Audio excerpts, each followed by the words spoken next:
The Nerdcast Empire is on the air. We are back with another week of podcasting excellence here on the Nerdcast Empire. I am Matt in the studio. Great to have you along with us for Anime Thursdays here on the Nerdcast Empire. This week we're going to be talking just one anime news story, just something we found interesting online. We'll chat a little bit about that. And then we're going to do a quick preview of Matsuricon, which is coming up next weekend in Columbus, Ohio. We'll both be there for the weekend. And then in our second segment, for everybody except those listening on the podcast version, we're going to go down more of our favorite anime themes of all time. We will bring those to you in the second half of today's episode of the Nerdcast Empire. Joining us in studio, as always, is Mike. Mike, how's it going? It is going.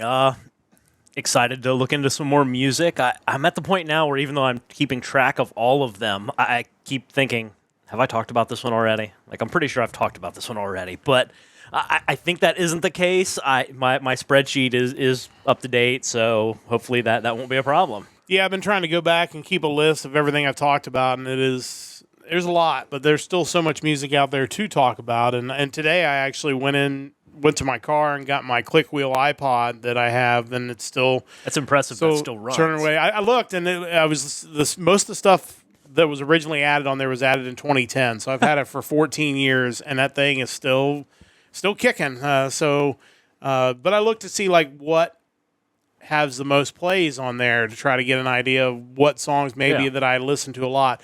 First thing is there's a lot of Love Live music at the top of that list, which I did not include this week, but I will probably have to start chipping away at that as we go forward in months to come, because there are certainly some songs in there that would fit on this list.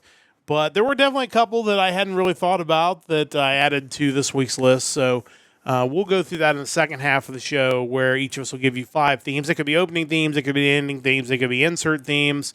Honestly, at this point, they could even be just tangent to anime, I guess, if they were just songs that are done by artists who do music for anime. I think at this point we could qualify that for this podcast as well, because there's a few songs that I like that would probably fall into that category as well. But we got a couple of things to tend to before we get to that. So we're going to start off with a Reddit post, which sometimes you see some interesting things on Reddit. And today I saw a post that was kind of at the top of the anime subreddit by a user Math082R. Anyone with math in their name has to be legit. And of course, it's a math post, so it kind of figures that the headline was, I analyzed 400 anime, the most popular seat for main characters 2.0. Where he basically went through a lot of popular anime that have a classroom setting. And obviously not every classroom has a 5x6 configuration. Some have 6 rows of 6 chairs. So for the purposes of this, he basically combined the 2 middle rows into a middle row if it was a 6x6. Because for his chart, he did basically 5 rows from the window to the hallway, and then 6 rows from the chalkboard to the back of the classroom. And as you would expect, I would think, the number one seat that is picked is basically the farthest seat back, closest to the window. 92 of the 400 had the protagonist there, where he was able to establish a clear protagonist. 58 sat in the seat in front of that person, 25 in front of them, 27 to the right of the person in the back of the room. So most of the protagonists are either by the window or within a seat or 2 of the window. The only seat that did not have a protagonist was the seat closest to the hallway, 1 seat back, what they term B5, had actually no protagonist sitting in that seat. So kind of interesting. Just one of those dumb things that, you kind of think, it kind of feels like that person's always in a general area. And this, to some degree, confirms that. It doesn't cover every show, but you've had a chance to kind of look through that. What were your thoughts on that? I found it pretty fascinating. One, because when I first saw what this was, my initial thought was, well, obviously they all sit in the back corner by the window. Like that's just where main characters sit. And then as I thought about it more, it's like, also, if I walked into an empty classroom, that's where I gravitate toward. Like, I typically go to that far away row and, probably kind of in order of from the front of it to the back of it, as far as least likely to most likely. So I don't know if that just mirrors what is the most likely human instinct to sit over on that side of the room, far away. I was never a bad student, but that's just kind of where I would go to. So I just wonder if you applied the same kind of study to random students, like how that distribution would look. And I was always in front of the classroom guy. I always sat in the front row if I could, just probably because my eyesight wasn't the best and I didn't have glasses in high school. So closer I could sit, the better off I was. But, obviously from an anime standpoint, the logic, a lot of it has to do, I think, with the ability to use the window as a plot device, whether it's being able to draw the scenery outside, being able to have something come flying in the window, or something going on outside that the students have to look at. So it's convenient to have all the main characters sitting on that side of the classroom. I think to some degree, if you had the main characters closest to the door on the hallway side, you're almost wasting all of the classroom space. Yeah. Like, it just seems like that's dead because what you're worried about is way over, like, right as you enter the room. It just seems like it'd be a waste. Yeah, I'm sure that's got to be some of it as well. It's really interesting, and I'm kind of curious, and I didn't go through his whole list. I'll post this in the chat, the Reddit thread for people who want to check it out and kind of break it down, because he also has a Google Doc in the Reddit thread that kind of goes through show by show. But I'm kind of curious. I would love to know from the manga artists when they did position them in the front of the room or closest to the door, what the logic was. Is it a show where you constantly, I think of a show like Nichijou where you would have occasionally gags involving people coming in from the hallway where you want the main character right there so that you can get their reaction as the gag is happening. So I have to assume that's at least part of the reason why you might have them near the door. I also wonder, too, if it doesn't also point to personality traits of the protagonist. Like on those shows where the main character sitting in the A row, are those the honor students, as opposed to the further back you go, you're more likely to get kind of the delinquents or the more aloof characters that, aren't necessarily as engaged in the class as they are other things. I think like Classroom of the Elite, doesn't he sit way back in the back? Yeah. And you think like he's always thinking about everything else, so, Yeah, it's an interesting thought process. I'm curious how much thought goes into it when they start kind of figuring that out. But interesting concept. It was really cool to see that guy kind of break it down. And I also wonder sometimes when you see these trends pointed out, if you won't see more people trying to be an exception to the trend just to make a statement. Like, look, now my hero's sitting on the other side. I did like the first comment in the Reddit talking about how, like, there was going to be a new show called, like, I sit seat B5. Can I be the hero of my harem anime or something like that? I think someone had posted that's where they normally sit. Like, now they understand everything. Right. It's like, oh, I sit there. I must be unimportant. It would also be interesting to compare the characters that happen to inhabit the same seat over multiple shows to see if there are any trends there. It's like, of shows that I've watched, I look at, like, seat C1 as the main character from High Score Girl, Sakamoto Desuka, and Jubei-chan. What's there's no commonality there that I can think of, but, there certainly could be over other shows. C3, you have Angel Beats and Lucky Star. Interesting. Yeah. Yeah, and I think of a show like Nichijou. I'm pretty sure the characters sit, like, they're in the back of the room, but they're, I think, closer to the door, like a row or two away from the door. So, but there's also multiple main characters in that show, so that kind of makes it a little more challenging. Yeah. So, like, it may not even have made the list because of that. Right. So it's interesting. Just again, one of those things you don't really think about all the time, but there's usually a rhyme or reason behind it. So good work by the Reddit user to put that together, and definitely worth checking out if you have a chance to maybe get into that and see if your favorite show made his list. And if it didn't, maybe it'll make his list the next time he does this. But that's kind of the one like news-ish item that we had this week. The other thing to note is Matsuricon coming up next week. It starts, I guess, on Thursday, even though it is a Friday through Sunday convention. There's a lot going on Thursday, including one of the kind of gripes I have about it already, but we'll get to that in a moment.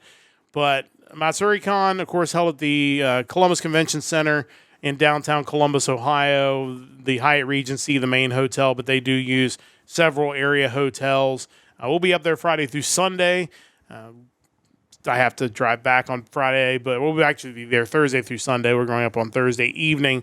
But It's always been a really solid convention. They put out the schedule today, so we've had a chance to kind of look through the schedule a little bit. And I'll go ahead and mention my one beef before we kind of get into some of the things you've already noticed about the schedule is, and assuming this isn't just a misprint, they have the badge registration ending at 7 o'clock on Thursday. Well, most people don't get there that early on Thursday. They're coming in Thursday night.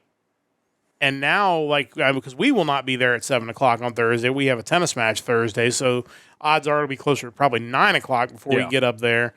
And because of that, we're going to have to get our badges Friday morning because we won't have that option. So I don't really care for that. I think that's a bad decision, and hopefully one that maybe they'll get enough pushback on that maybe they'll reconsider those hours. But like I said, you've had better chance to look at it. I've kind of glossed through the schedule, but I know you've looked at it a little closer. Just early thoughts on what you're seeing from Matsuricon. Well, I do kind of wonder how that's going to play out because on their schedule, which is on this Eventany app, which is kind of rough to look at mobile. It's a little better on my laptop, but on their schedule, it lists registration on Thursday running from 1 to 7, but then Friday has it 9 to 7. So it's ending at 7 again on Friday. Yeah. Ending at 6 p.m. on Saturday. And then Sunday probably isn't as important as runs 9 to 2, which, it's Sunday. But I just wonder if they don't intend on moving it elsewhere after. Because, people show up late on Fridays and Saturdays. Fridays specifically. I just don't think 7 would really cut it for a cutoff time. It's one thing to shut it down early on Thursday, which I think is a mistake given the 29 different events that they have scheduled on Thursday. But, man, I think that's kind of rough on Friday specifically to close it down that early. Well, and even if you've taken Friday off from work and you're coming in on Thursday, odds are you're working Thursday. So you're not going to be able to get there in most cases before 7 o'clock. Even if you get off at 5 from your job and by the time you get everything packed up and ready to go, you're probably getting in 7:30, 8 o'clock. Showing up on Thursday in general was showing up early. Yes. It never used to be, man, I better hurry up and get there as early as I can early on Thursday.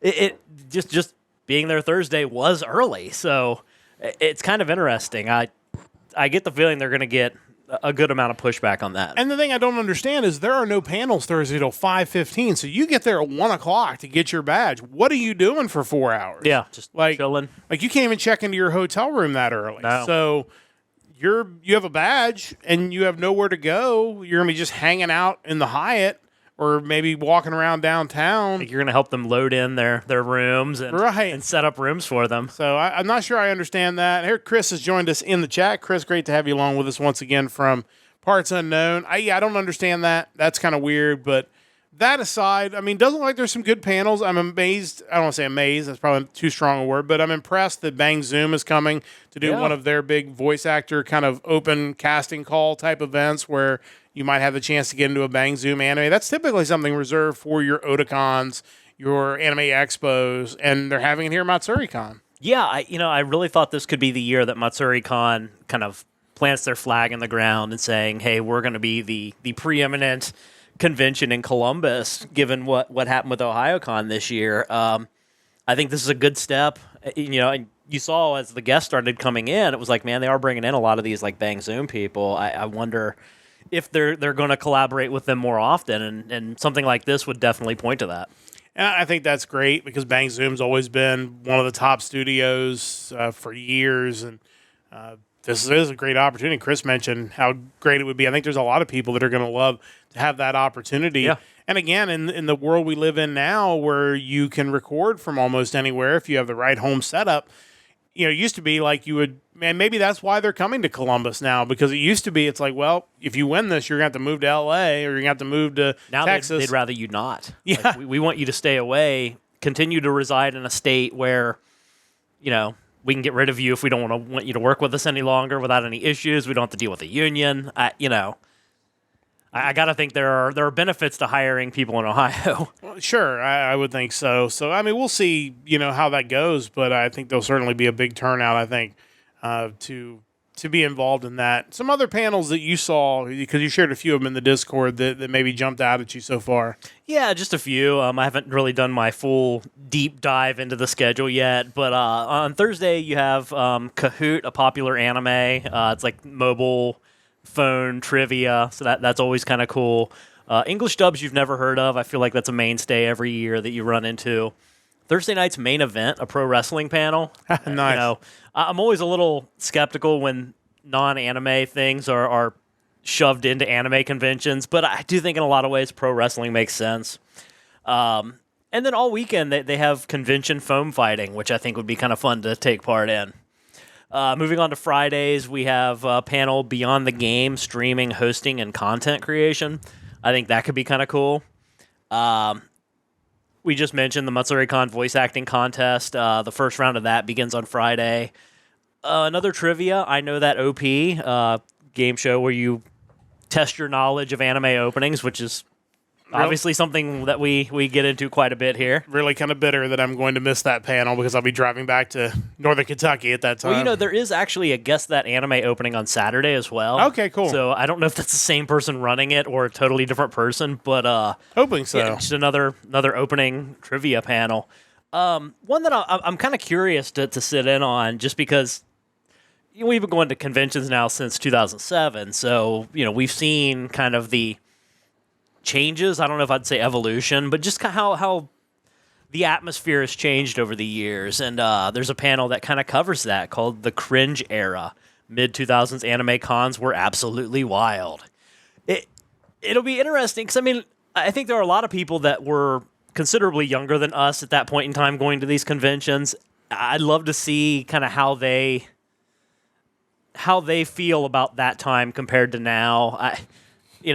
You call it the cringe era, but I would argue that things are just as cringeworthy, if not more so, in 2024. I think yaoi paddles going away was probably a good call. Like glomping, things like that from that era. And I would assume when you're talking cringe things, those are the cringe things you were talking about, because there was definitely a lot of that stuff that pretty quickly people realized maybe wasn't okay and kind of went away. So... But what did we replace it with? That's the real question. I don't think anybody's getting hit with a paddle, probably. So some people probably need to, and not in an exciting way. More of the, how dare you? Anyway, we have producing and translating with Toshiyumi Yoshida. That should be interesting as well. Moving on to Saturday, we have How to Become a VTuber. Honestly, I think that'd be really fascinating. Like, because, there are VTubers everywhere now. Oh, the market's ridiculous right now. And it's, I know, and obviously we could get into this more because I spend a lot of time just having VTubers on in the background while I'm working. But, VShojo just had a big audition both on their U.S. and Japan side, and they got through the first round of that. I know HoloLive just had a new class start up, and they were getting, 100,000 plus people watching their streams. Like, it's insane how big it is.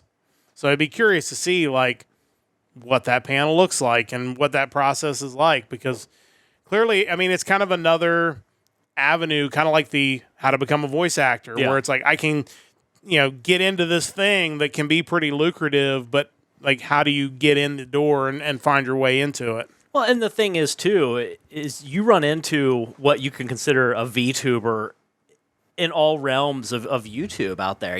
There's one...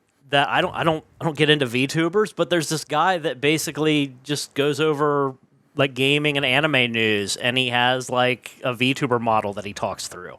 It's just like a news video channel.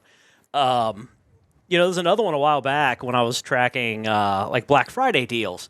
There was one that would go through all the different hardware store and tool ads, and he basically had this bear avatar that that's essentially VTubing. It is. It's really no different.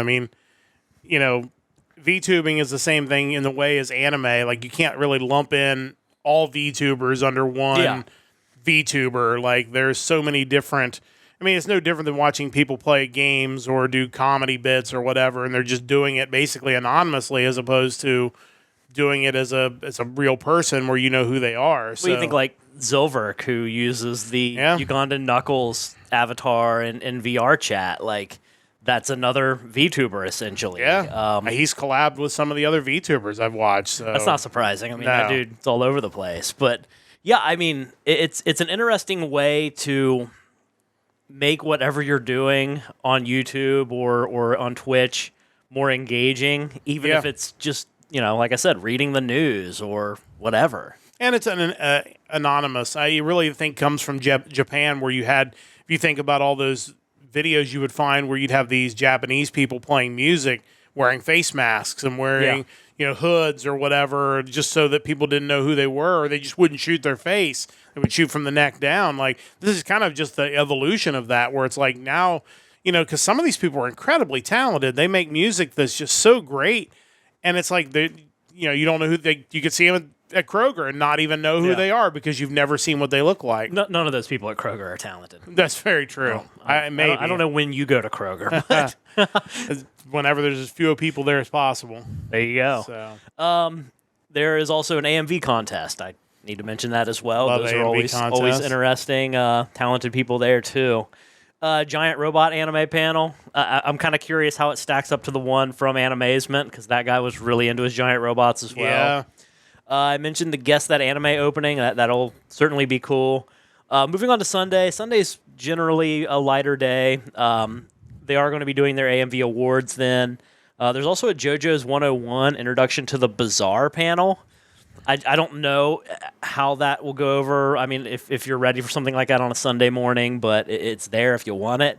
And then one that just kind of caught my attention.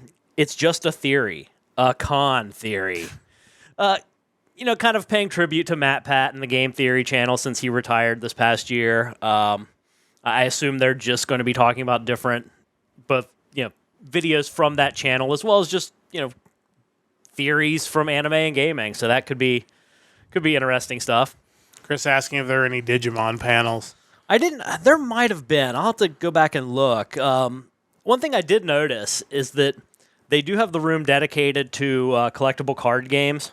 And so I went through and checked to see what all games they were playing, because, I have a couple collectible card games that I would love to learn how to play. Over the weekend, we have Beyblade, Flesh and Blood, Yu-Gi-Oh!, Pokemon, One Piece, Magic the Gathering, Bakugan, Dragon Ball Super, Lorcana, and Star Wars Galaxies. Missing from that list, Final Fantasy VII and Yu Yu Hakusho. So can't say I'm shocked about that. Still not going to be learning Yu Yu Hakusho, sadly. I'm a little surprised that that Weiss Schwartz game isn't being, because I feel like those cards were huge. Do people just buy the cards and never learn the game? I mean, that's what I do. That's what I did. I just bought the cards for the shows I liked, and I remember learning Magic the Gathering years ago. Back in, I don't know if I was in high school yet or not, but I think me and Ryan had some decks of that and played it for about a week or two, and then moved on. But so that's that. That is the overview of Matsuricon. It'll be interesting to see, because, as I mentioned before we went on the air, unfortunately for them, I'm always going to be comparing big conventions now to Animazement. That, they have set the gold standard of what a convention of that size in a city that size can be. In reality, I should be comparing it with OhioCon, because that is really its competition. That is the direct, apples to apples comparison. Correct. And so compared to OhioCon, it looks like Matsuricon is going to be really, really good. There are some things missing. Obviously, I was hoping that maybe Anime Hell would make an appearance. There is an AMV Hell on Thursday night. Not really the same thing. I was hoping the Kick Punch Co-op guys maybe would come in and do some panels. They did not. But we'll see. It's number one, it's always a little nicer to be in Columbus in the summertime, because you can walk around town. You can go, when you go across the street to Mikey's Late Night Slice, it's not minus 20 degrees outside. So, I mean, there are things about it that are going to be nice, as always. Always great being back in the Arena District, one of my favorite big city places. I always mention it, but I'll never forget, I think that second year when it was just comically cold outside, and walking over to the arena to the gift shop there.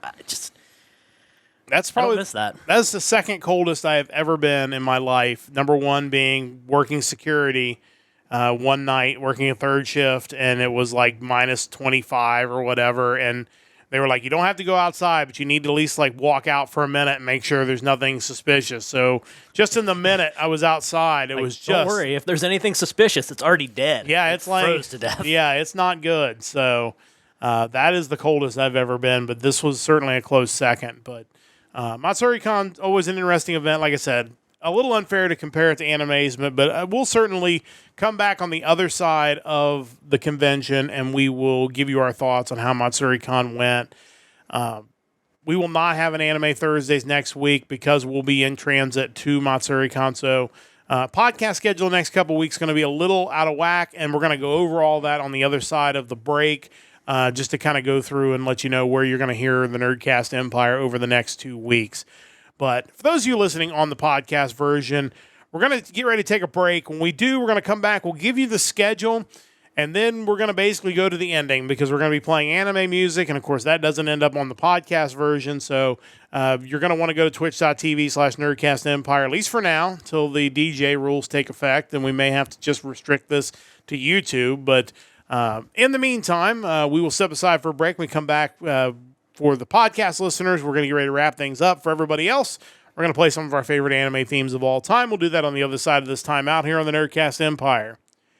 Back on the Nerdcast Empire, Anime Thursdays live on Twitch. Don't forget to check out our website, nerdcastempire.com. Check out our store while they're there. Stop by our Twitch. Drop us a follow. We're still on 23 followers. We'd love to get to 50. We've crossed the 1 year mark of this podcast. We are on episode 90 today, so we are closing in on 100 episodes of the Nerdcast Empire. It's kind of hard to believe, but it's pretty wild that we've continued on. We really appreciate everybody checking us out, and believe it or not, we continue to have listeners even on the podcast version of it. We appreciate everybody who downloads and listens to the podcast each and every week. We do have some changes to the upcoming schedule, so if you're wondering where to find the Nerdcast Empire, here's where you will find us.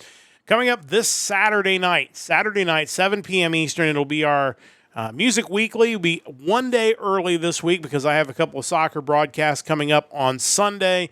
So we will be 24 hours early. Saturday will be Music Weekly. It'll be the music of August the 9th. I've given everything a preliminary listen. There's some good stuff in there. It's a very small list, but I thought there were a handful of pretty solid things. Yeah. So I'm excited to get to some full albums and kind of find those two bands that we'll be picking. We'll be doing that in the next 48 hours or so because we'll be on the air 7 o'clock Saturday night for Music Weekly. Again, no Anime Thursdays next week. We'll be headed to Matsuricon. The next Music Weekly after this coming Saturday will be the following Monday, which is Labor Day.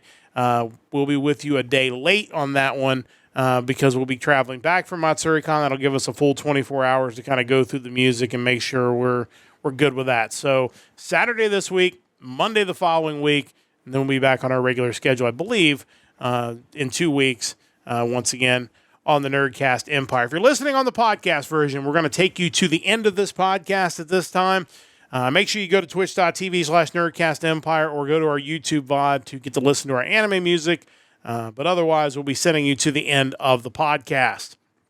And for everybody else who is still with us, it's time to talk anime music. Of course, usually about once a month, Mike and I will go through and pick 5 of our favorite anime themes that you need to check out, and we'll play a little clip of each of them and hope that it gets through the censors, if you will, the people that would restrict the copyright on those. And sometimes it does, sometimes it doesn't. So it's always important to try to join us live because that's the place you're guaranteed to get a chance to listen to this music. I'll try to post the links in the stream chat as well so you can check them out in the event they get muted.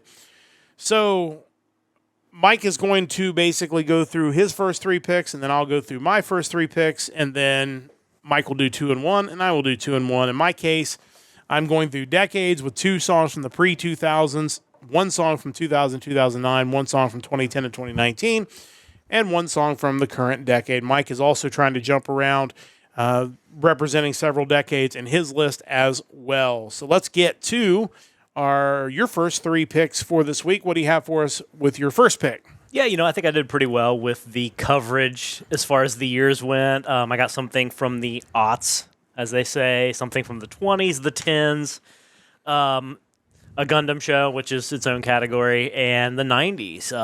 Been kind of sticking to my one ending theme per 5 as well, which I feel like I've collected a good amount of endings, so I could probably go larger than that. But I wanna preserve them as long as I can. But starting at my number 5, we have something from the 2000s, that first decade. It is the opening theme from Inuyasha: The Final Act, Kimi ga Inai Mirai from Do As Infinity. Love Do As Infinity. They've done some great music for a lot of series over the years, and this is another example of that. Yeah, absolutely. I was excited when they decided they were going to continue on Inuyasha and bring it to its conclusion. For a longer show, it's one I really, really enjoyed, but kind of regretted that that first run never really, they didn't beat Naraku. They were just like, hey, yeah, we're going to do this. We're great. And that was the end. You wanted some more finality out of it, and the final act certainly gave that to you. The song in question, like I mentioned, from Do As Infinity, it's their 22nd single. It was released on January 20th, 2010. And with that single, it actually also contained re-released tracks from Inuyasha, Fukai Mori, Shinjitsu no Uta, and Rakuen. Peaked at number 10 on the Oricon single chart and stayed there for 5 weeks on the chart. The lyrics of the song reference the other song titles from Inuyasha that they had, too. And this also ended a 3-year hiatus from Do As Infinity. I guess they had kind of shut it down in 2005 and then came back in 2008 and eventually brought this out. It's just a great... It's what you want from a show kind of being revived. Like, hey, here's the opening. We're back. We're doing this. Great visuals as always with Inuyasha opens, but yeah, I really love this open. So clearly they wrote Do As Infinity a big check to say, hey, can you guys get back together and do this song because we just don't want anybody else to do this. And, can't argue with the decision. And we'll give people a chance to listen to a little bit of that now. Again, from the Inuyasha, The Final Act, the opening theme. Let's check that out now.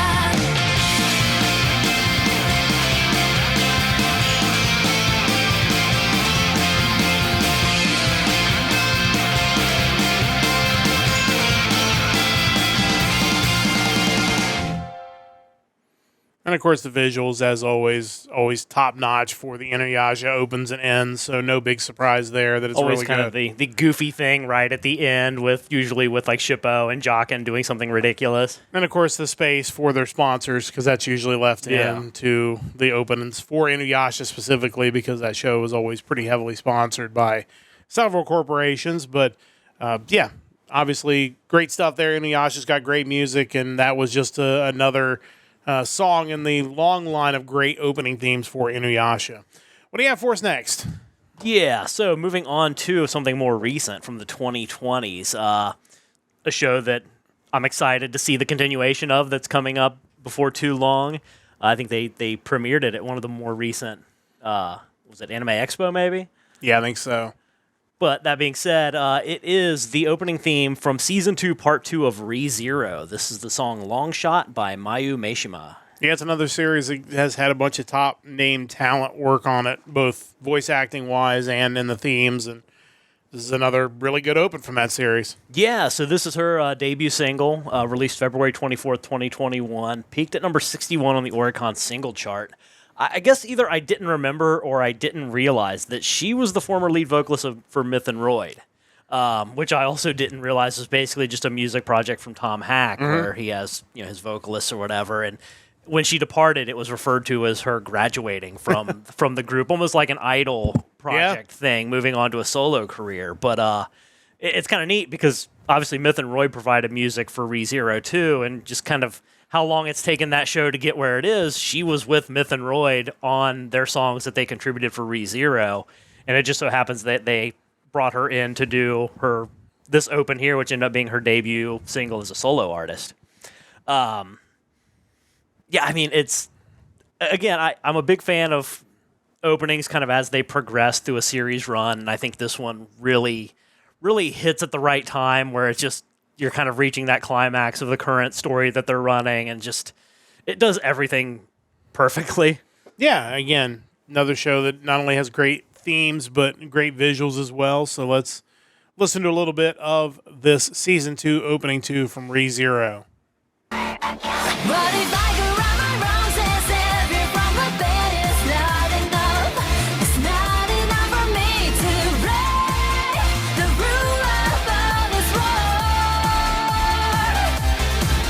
I was never gonna leave you, never wanna lose you, but make it in the end. No making that for real.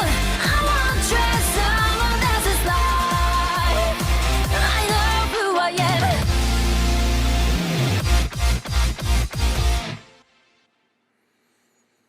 Yeah, I mean, good stuff there. Again, good visuals, and I don't know if I've mentioned this before on this podcast, but we are just playing audio only, so that hopefully I can upload this to YouTube and it won't have a fit with me showing the videos. Now, there is one song you picked that we're gonna see whether YouTube likes it or not, considering we had to find it from a different source. So Yeah. we'll get to that in a little bit, but I mean, I could have pulled a sample of it from YouTube, but it would have been dubbed in Spanish. So I figured, maybe we'll just go with this other source instead. missed opportunity there, but that's all right. So We could do that for like a certain themed week or something where we only pull different language dub opens. oh man, that That could could be awesome. That could be something. Speaking of something, you got one more pick in your first round, 5 through 3, and what do you got for us? Yeah, moving on to the number 3 pick, we are into the 2010s. One of my favorite shows from that decade. This is the opening theme to one of the later parts of the series. The series is Da-Da-Da-Da. It was X2 Ketsu. The song is Steppin' Out, and the band is Flow. A little disappointed this wasn't was it Joe Jackson who did the song Steppin' Out from the I think 80s? so. It's not the same song. That's a good song, too, though. Really good song, but it's not the same song. Can make an AMV with that. Somebody should. Yeah. Put that down on the list of amazing ideas. So yeah, it's kind of funny because I had that Mayume Shima song, which is like her debut single. Everyone else on my list this week is like, this is their 88th single. They've been around since 1985 now.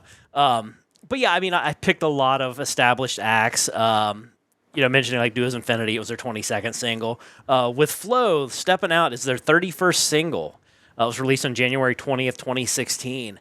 Something I noticed, according to Wikipedia, they've never had a single hit number 1. Yeah, it's kind of wild. Blew my mind. I think they had one of their albums hit number 2, and that's the closest they got. I think it was their debut album even. But this peaked at number 18 on the Oricon single chart, stayed there for 5 weeks. Talk about just a classic band. I mean, 31 singles, so many great anime songs, and this is no different. Yeah, I mean, it's really good stuff. These guys are awesome. Can't go wrong picking Flow to do your anime theme, and Da-Da-Da has had great music over the years. This is another entry. Let's listen to a little bit of this opening theme. 何も感じれないまま死んでいくのはごめんだ終わりのその先を目指して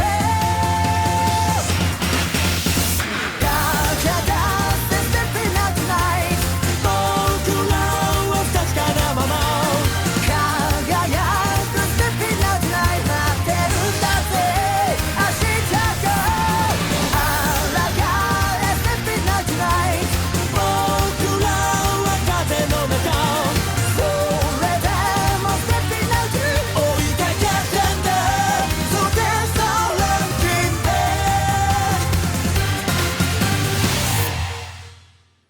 Yeah, I mean, you can't go wrong with Flow. They're really, really good at what they do, and it is a little surprising they haven't had a number 1 song, but maybe anime songs don't always get to number 1, which can be, still, even in Japan, it's still a little bit of a niche, so sometimes they don't make that jump all the way to the top of the charts, but these guys have had an amazing career. Yeah, and kind of as I go later on in my list, we'll kind of talk about that because I have an older song on there that kind of prompted me to look at one of the yearly Oricon charts, and it's kind of wild to see where some of these songs that I think are just legendary songs, like they charted for the year, but they weren't at the top for the year. Yeah, no doubt about that. So always kind of interesting to look at those, though, to see where those songs have made it throughout the charts. we'll go through some of my picks now. We're going to start with 2 songs from the pre-2000s and then 1 song from 2000 to 2009. I would not be one of my lists, at least for a while, without a Megumi Hayashibara song. And going with kind of what I think is one of her underrated songs. Turns out, as I looked it up, it's actually not very underrated. It's actually pretty properly rated. It came from the show Slayer's Try. It is my one ending theme on this list because the opening to Slayer's Try is very good, but the ending theme I think is a little bit better, and it is Don't Be Discouraged, her 15th single at the time. It was the B-side of it was actually the opening theme, Breeze. So interesting, the ending theme is the A-side, and the opening theme is the B-side. This reached number 4 on the Oricon chart. It ended up 135th for the entire year. It's her second highest selling single of all time behind Give a Reason. It sold over 100,000 copies in its initial week, making it, at the time, the only single released by a voice actress under her name to do that since 1990. So, I mean, her stuff is just, legendary. Legendary. I mean, there's really no other way to put it. She's still doing great. Still being announced for roles at this point. I'm pretty sure she's coming back for the Ranma reboot. Nice. So that's really cool that they're bringing back a lot of their original cast for that. But let's check this out. Don't Be Discouraged. I could not find a quality video for the song, so we're just pulling it from the actual song track itself. So let's check this out. 選んだこの道たとえ荒れ果てていてもさらにその先は目指していた瞬間 Don't you forget 私がいることどっちも愛嬌と笑って I don't forget あなたがいること不器用な愛で強くなれるよ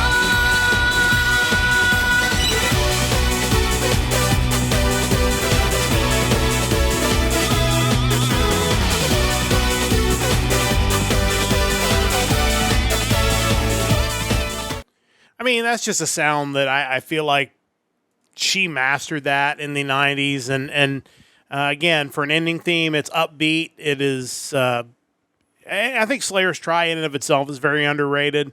I feel like it doesn't get the love that some of the other seasons of Slayer's got. But both songs for Slayer's are really, really good.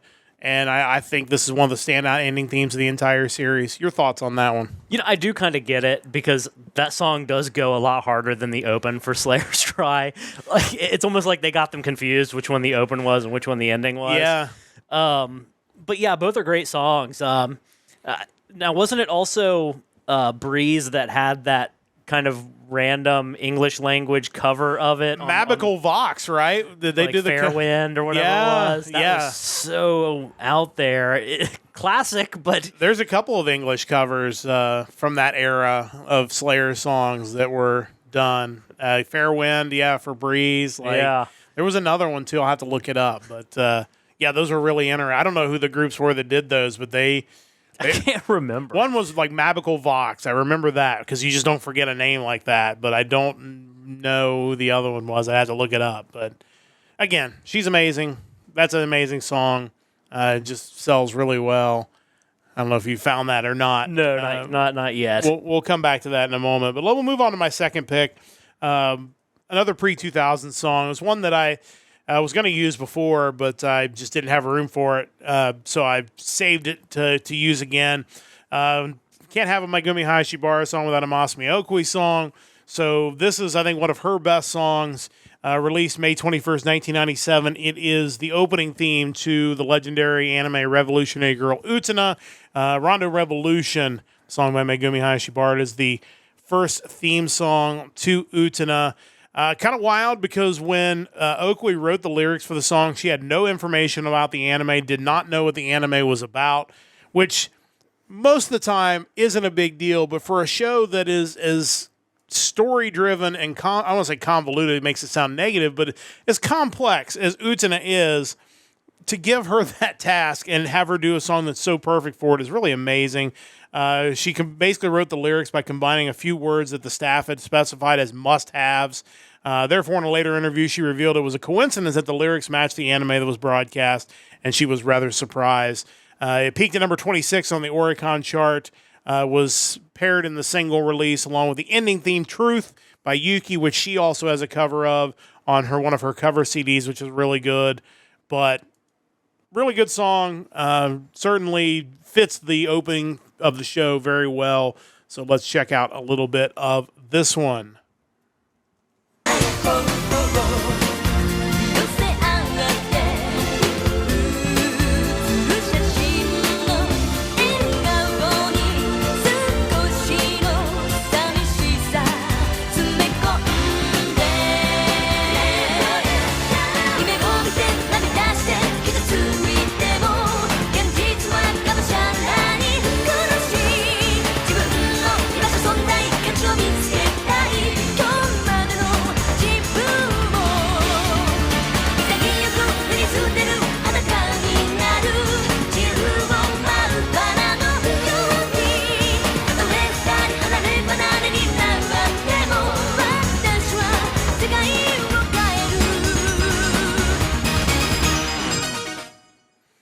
'This is one of those opening themes that I feel like there's a few of this era of the mid-'90s where they went all out on the animation to that opening sequence. Yeah. Like and obviously you want to do that because you're trying to draw people into the show, but man, TV Tokyo was just absolutely killed it with this sequence. It's just so well done. And again, it's a song that just fits the show somehow perfectly, and I don't know how that happens, but a really great open from her. Your thoughts on that one? Yeah, great open. I mentioned before I've tried to watch that show and just couldn't get very far in it. That was probably back in 2005, but you can't argue with the animation or the song, both tremendous. And I believe that song Fairwind was on one of those Slayer's Try soundtracks, and it was attributed to a group called Nova. Nova, okay, wrote that one. Gotcha, yeah. Okay. I can't remember what one Mobical Vox did. Yeah, it was tough to find. I found it on YouTube, but a couple of the videos I found had a bunch of Korean written after it. I don't know what that was about. That's interesting. We'll have to look that up. But it first appeared on Slayer's Try Treasury BGM. It's an English language cover. Slayer's Try opening theme Breeze. Yeah, I know. I'm just a fair wind. Something. I don't remember how the rest of it goes. Baby, you don't know. Yeah, it's so great. It is definitely an interesting English cover for sure. But moving on to my third and final pick of this first round, it was the 2000 to 2009. And I've talked about before my enjoyment of key animation shows. I think some of them are among maybe some of the best anime TV series that have been produced. The songs, a lot of them are emotional and kind of pull at the heartstrings because that's the kind of shows those are. I think there are a couple of the opens that really kind of stand above. One is one that if we haven't talked about on this podcast, we probably will at some point. The opening to Angel Beats is just really classic. Shows up on almost every top list. This one I feel like for some reason flies under the radar. It's kind of a shame because I think it's maybe the best key animation opening song they use. The song is actually Little Busters. That's the name of the song by Rita, which is from the Keys PC game Little Busters, which then eventually became an anime. The song was released in 2009 when the PC game came out, but then was rearranged and used on the anime in 2012. The album Little Busters, Alice Magic was the ending theme, is the only Rita album to make it into the top 10 of the Oricon charts. So really kind of hit big on that one. It peaked at number 8 on the weekly chart and number 6 on the daily chart. Like I said, for my money, I think it's right there as far as songs with some of the best key animation opening themes. And Little Busters is kind of an underrated show. You don't hear a lot of people talk about it, but I thought... That song is not a cover of the Pillow song. It is not, and that's also another great song called Little Busters. But we will get a chance to listen to a little bit of it. Little Busters opening theme, the self-titled opening theme, as it turns out, from Rita.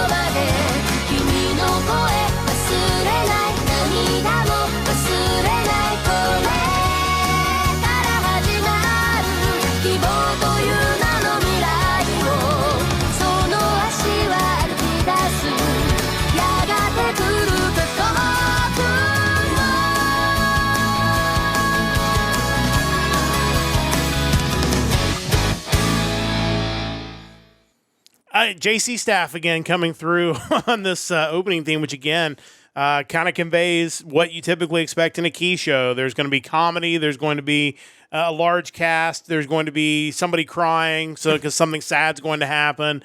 There's baseball, which is always great. Sure. It's a great show. 2 seasons of it. But like I said, I think opening theme-wise, it's one of the more solid Key opening themes and sequences in the series. Mike, your thoughts on that one? Yeah, my only experience with Key animation shows was Angel Beats, and this song is definitely just more consistently upbeat than the opening to Angel Beats was. Like that one, just hearing it, you're like, something heavy's going to happen. I can just tell by this music. And with this one, it doesn't necessarily feel that same way. It feels that could be any kind of slice of life open, and it would have fit. But yeah, good stuff. Yeah, I really enjoy that one for sure. And if I remember right, and I need to go back and watch it again, I feel like the heavier stuff doesn't happen until the second series of that. So maybe... I knew it was in there somewhere. Yeah, so I think maybe that might be why the first season's a little more upbeat, so the theme is a little more upbeat. Alice Magic, the ending theme, also really good, and that'll probably show up somewhere on this podcast as well. So that's my first 3 picks, so we'll move on to Mike's last 2 picks of the week. So update our thing, and then what do you got for us, Mike? Yeah, so I couldn't stay away from Gundam for an entire 5-song stretch. That just wouldn't have been reasonable. For this one, I'm going to Gundam 00 in the kind of mid-2000s, and this is the first open. It's Daybreak's Bell by Larkin CL. A great song. Larkin CL and Gundam shows go hand in hand, and this is a perfect way if you're going to try to get people into the new Gundam show that comes out. This is a great way to do it by just having an absolute banger open with the first one. Yeah, it's kind of wild because Gundam 00, I think, is widely kind of looked at as like a more modern take on Gundam Wing. Similar kind of backstory behind it. So in a lot of ways, it was my first exposure to Gundam after Wing. Like I'd watched Wing, I'd watched some of G, and then I sat down and got into this. And from the open on, I was pretty much gripped. Like I was already a fan of Larkin CL because everyone is. But yeah, this song translates very well to the Gundam visuals, and it is definitely one of my favorite Gundam shows. Yeah, and again, I think to have a song like this be the first thing you see just tells you that, we're not messing around. Like, this is going to be a big deal and another big Gundam show. I mean, Gundam Seed and Destiny, which preceded 00, had just monster opening themes with big name artists, and they immediately continue that trend with 00, and I think it certainly let everybody know that this was going to be a big budget show. We're putting money into this, which, why wouldn't they? It's the Gundam franchise. But as far as the song goes, it's the 33rd single by Larkin CL, released on October 10th, 2007. Debuted at number 1 on the Oricon singles chart, stayed there for 19 weeks on the chart. Was certified gold, selling 181,306 copies. It's interesting. Again, going through my list this week, I did a little research on the RIAJ because I wasn't really understanding how their certification process worked, because my number 1 song and this song, the number that it sold just seemed a little weird for the certification it got. And I can kind of talk about that later, but essentially, it's not like it is over here. The numbers are skewed way down. Like, I think up until 2003, I saw, and this was kind of in reference to my number 1 pick, something was considered platinum at 400,000. And essentially, you'd have 2 times platinum at 800,000, I think. Then at $1 million, they just called it $1 million. And then at 1.2 million, that's when you hit 3 times platinum. So it's just kind of an odd. Yeah, that is interesting. Definitely different than what it is over here. But yeah, I mean, this is just a tremendous open. All the Gundam 00 opens are amazing, and this one sets the tone right off the start. Well, let's listen to this. Again, the first open from Mobile Suit Gundam 00, Larkin CL's Daybreak's Bell. Let's listen to a little bit of that now.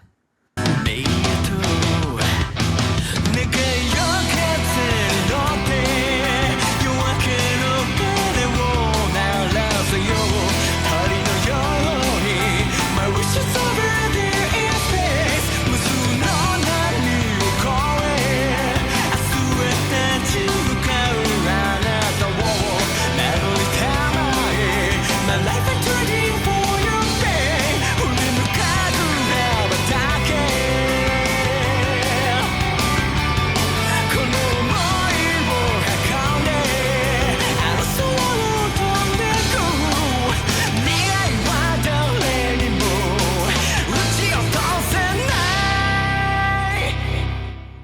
I mean, it's got everything you want in a Gundam open, giant robots. Cass comes in at the end of the video. Like, it's... You have those visuals of, like, the pilot with their Gundam next to each other, kind of sliding in. Just, yeah, it's just textbook Gundam. Yeah, I mean, they clearly knew what people were going to be looking for, and I think they nailed it. And the series certainly does a good job of that as well. So... one more song from you this week. What is your final choice of the week? So yeah, I feel like this show's come up a few times in our past podcasts. I know they are making a new anime for this license, which I'm pretty excited about. I hope they use the same music, but I sincerely doubt they will. This is also the first one on my list from a show that I've actually not watched. I've tried to find this show, and it's just doesn't really seem to be out there. Not without, setting sail or whatever. Yeah. But this is from the 90s. It is the ending theme to Hell Teacher Nube. It is Mianai Chikata by Bees. And I will be very interested to see if this makes it through on either YouTube or Twitch, because it is not on YouTube. And I feel like Bees is one of those groups that sometimes it's hard to find their stuff streaming for whatever reason, whether they're just haven't embraced streaming. Huge act in Japan. And I think I found their stuff previously on YouTube, which means... It's no longer there, but it was at one time. So your mileage may vary. We will post the link in the chat, because that may be where you're going to have to find this. And I think I first stumbled into this song through one of the Spotify 90s anime playlists, and I was just like, what is this song? What show is this from? And I found the ending, and I'm just like, this is a show I need to watch. Like, it looks ridiculous, and it's got great music. Kind of going back to my earlier point of having a bunch of established artists on my list. This is the 19th single from Bees, released on March 6, 1996. According to Oricon, the single sold 1.2 million copies, reached number 1 on the single chart, and charted for 11 weeks, and landed at number 11 on the yearly Oricon chart in 1996. So I think, to me, they're a huge group, so it's like, okay, they finished number 11 in this 1996 yearly chart. What else was out there? And, a lot of popular music that wasn't anime music. Yeah. I feel like we've seen lists that included some of those. Oh, yeah, acts. you end up, who were they? Some of those, typical, Japanese acts that, let's see, let me pull up that chart again real fast. Trying to remember that one YouTube video we watched that had a bunch of... There's a couple that, Mr. Children. Mr. Children are huge. Huge. Spitz, huge. Amuro Namie. Yeah, of course. Puffy. Yeah, Puffy was big there in the late 90s. So I kind of went through the Celine Dion, number 20, oddly enough. But yeah, absolutely. Yeah. Why not? So I kind of scanned the list just to pull out what were some of the notable anime songs that I knew at the time, and... In 1996, we had at number 18, Judy and Mary with Sobakasu. Sure. Number 19, we had Zard with My Friend. Crazy to think that wouldn't land higher. I mean, it's Zard. Yeah. Number 39, you had The Yellow Monkey with Jam/Tactics. Nice. As one single, I assume. Yeah. Number 44, you had Field of View, Don Don Kokodoi Karateku. Number 89, Two Mix with Rhythm and Motion. This is 1996. What year did that song come out? Did it just hang around the chart for multiple years, or... when did the Gundam Wing movie come out? Did that bring it back into the chart? I don't know. It's also possible. And at number 90, we have Dean with Hitori Janai from Dragon Ball GT. I mean, those are all big songs, but like you said, not necessarily charting real high in the anime chart. They hung around, but they weren't they weren't at the top. So it kind of goes to show you that even the bands that you think are just huge, and I kind of goes back to that flow argument where I thought these guys were legends and they've not had a number 1 song. So it's a bigger world out there in the music industry. Well, and the other thing, too, when you're talking Oricon charts, as you mentioned Celine Dion, they're also competing against big Western acts, too, because they can chart on the Oricon charts, too. And sometimes, Taylor Swift release a new album, your anime song's probably not going to beat it out. I haven't looked at the recent, the past year or so, but I'm sure it's ridiculous with Western music. Probably way more so than it was in 1996. I'm sure it was. It's so much easier to come by now. But that's also what prompted me to look into kind of the RIAJ certification levels, because when they mentioned it sold 1.2 million, they said it was triple platinum. I'm like, is that right? Is that how that works? That doesn't sound right. But yeah, I mean, like I mentioned, just a really cool ending and one that makes you want to look into the show, and hopefully someday I'll find it. Yeah, maybe so. If not, certainly the new one is coming on the way, so we'll get a chance to check that out. But here is Mianai Chikara from Hell Sensei, Hell Teacher Nube, going half and half the Japanese and English there, from Beast, the first ending song. So we'll play it. First off, you should always be concerned when your teacher's wearing a black glove. Like, that should be a red flag that maybe this guy's into more than just teaching. Is he teaching, like, elementary school's trigonometry over there? What was that? It did look that way. Like, not sure what was going on there, but definitely. All sorts of angles just drawn on this rectangle. Like, what was that? That's why the Japanese are so far ahead of us. They're teaching. Like I feel humbled by that. Great stuff, though, and hopefully we'll get some great music with the new series of Hell Teacher Nube, which will be coming out before too long, I think. A couple more songs from me. We're going to move into the 2010s to the 2019, and this was one that I found on my iPod that I did give a lot of listens to, and it's certainly an interesting song. I mentioned it already a couple times. We've talked about classroom settings, but the show is Nichijou, which is a very funny slice of life type classroom comedy show. And the song kind of fits that theme. It is Hyade no Kata Kata Kata Omoi, which is like Hyadene's, I think it's First Love or Unrequited Love. I can't remember which it was. By the Hyade, that's the artist. His real name is Kenichi Miyamada. This is the first opening theme to Nichijou. It was released October 26, 2011. Notable because, as you'll hear, there is a female voice on this track, but it is actually Hyade performing the female voice with his voice pitched up. When they did the video, the music video, they hired an actress to lip sync the female parts to make it look like it was two of them singing. But I just remember finding this video on YouTube in the early 2010s, and the first comment was always like, there is one singer on this song. And it just kind of blew my mind because even for 2011, they really did a good job of that. Ranked number 12 on the Oricon Weekly Singles Charts on May 9th, 2011. Also ranked 35th on the Billboard Top 100 and 3rd on the Billboard Hot Animation Chart. It was a huge opening theme. You still see it in a lot of countdowns for a very funny show. And it's kind of chaos, kind of fits the song. So we will check out a little bit of that now.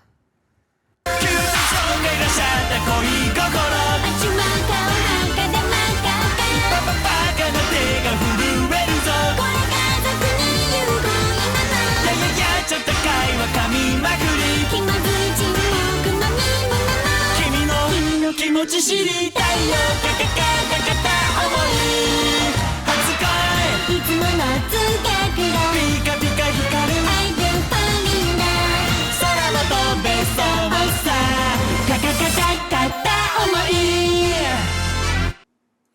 And just an upbeat song, and again, kind of goes with the chaos of the visuals that you can check out by clicking the link in the chat. The one kind of, I guess, Easter egg in that always cracks me up is the scene where the two kids are sitting there and the girl's reading the manga, and the manga is titled Helvetica Standard.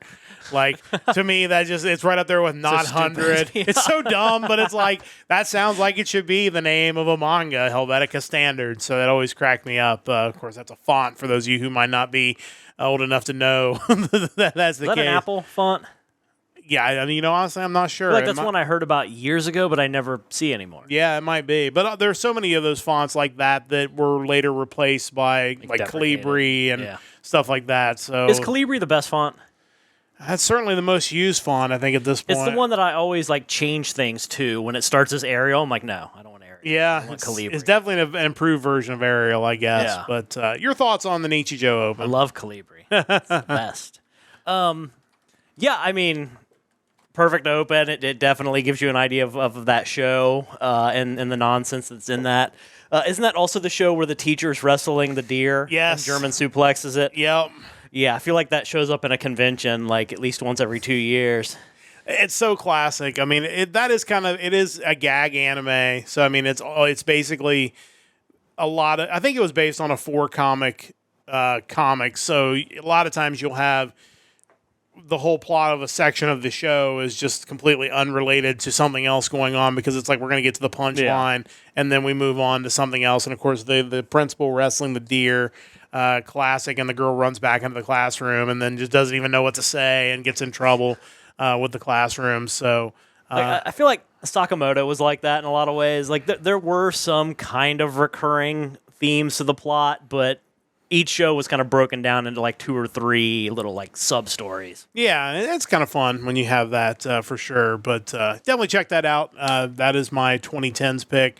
And now we'll get to the 2020s. And honestly, like this one kind of feels like cheating in some ways because this is going to be the most current song we've had, I think maybe on any of our podcasts because this one just came out. This is from the first of 2 Bocchi the Rock compilation movies. We're going to dive back into Bocchi the Rock. This is Shine As Usual by Kesoku Band, sung by Ikumi Hasegawa, who is mainly the lead singer of Kesoku Band from Bocchi the Rock. This actually was on an album that was released for these compilation movies called Kesoku Band, was released on August the 14th. So literally just came out last week. It also includes a cover of Asian Kung Fu Generation's that it shows up on a ton of anime opening themes from Erased, right? Yes, that is the one. Classic. And it's a really good cover. Everybody should check that out. That is not the song we're going to listen to here.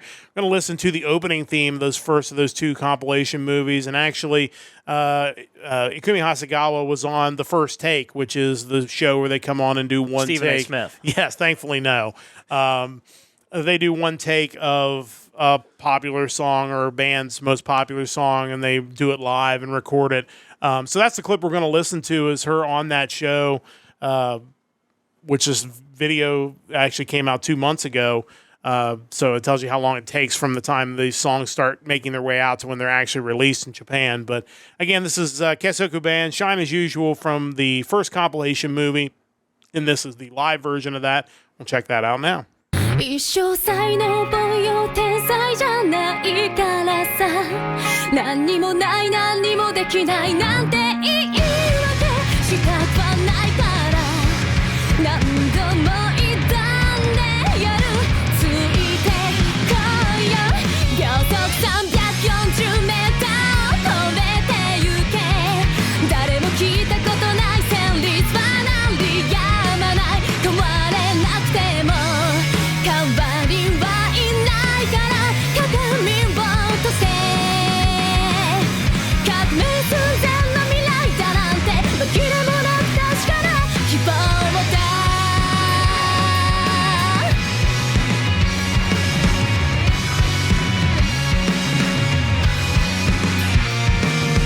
天才だって信じてたそれでもまた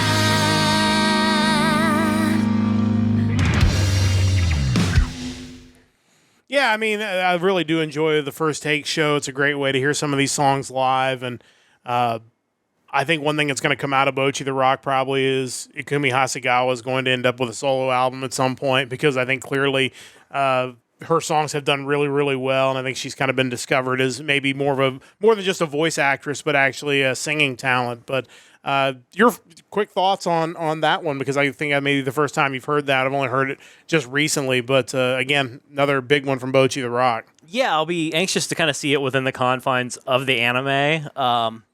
But, clearly this is a show I need to get on board with. I generally love any music-related shows. I just watched Kids on the Slope, which was awesome. Beck was a great show. Something I'm sure I would enjoy. I just need to jump on it. And anything that gets people more excited about music is never a bad thing. Absolutely not. And it's a show that has definitely spurred a whole new series of people wanting to start their own band in Japan. In some cases, having a bunch of instruments returned because people realize, oh, that's actually hard. Like, you can't just do that. Well, no, I think you don't see a lot of that here. I feel like Stranger Things kind of got people amped up about playing rock music, but that's so few and far between with any of our pop culture. I'm excited to see the compilation movies, even though I've seen the series, and I would presume we're going to get a season 2 of that. It's just so popular in the songs. Obviously, it didn't have chart information because it just came out last week, but I assume it's going to chart well. Yeah. The show's been a huge franchise already, and I think we're just getting started on that. while we're getting started on that, we are getting to the end of today's podcast. A lot of great music. Hopefully you found something there that you want to check out, maybe some new shows that you want to listen to or check out once you see the videos or hear the music from those shows. But always great to bring you some great anime themes. Usually try to do it once a month here on the Nerdcast Empire. A few reminders. We'll be back with you on Saturday. Mark your calendar, Saturday, 7 p.m. Eastern for Music Weekly, the music of August the 9th. A special Saturday edition coming up this week. And then no Anime Thursdays. Next week we'll be back in 2 weeks on Anime Thursdays. Probably be talking about Matsuricon if I had to guess, because that's where we will be next weekend. So we'll have some thoughts on that, I am sure. So we'll be back with you in 2 weeks for another episode of Anime Thursdays. Big thanks to Stoveleg Media for their continued support of our podcast. Big thanks to Mike, as always, for joining me on the podcast. Big thanks to Chris for joining us in the chat. And a big thanks to you, the listener, wherever you listen to us, wherever you have listened to us for these 90 podcasts. We really appreciate it. That's going to wrap things up. Until next time, again, special Saturday edition coming up this week. I am Matt saying so long. Don't forget to join the Empire, the Nerdcast Empire.